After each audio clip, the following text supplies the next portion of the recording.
Hello viewers, today you are going to learn how to get Amazon locker code from UPS. So let's get started. First wait for the delivery notification. Once UPS delivers your package to an Amazon locker, Amazon will send you a delivery confirmation by email or text.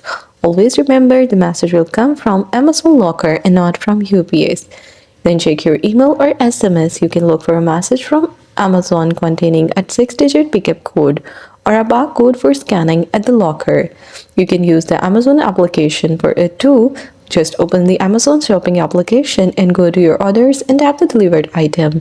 Select track package or start pickup. Your locker code or barcode will appear there. You can pick up your package at the locker. At the locker screen, enter the code or scan the barcode.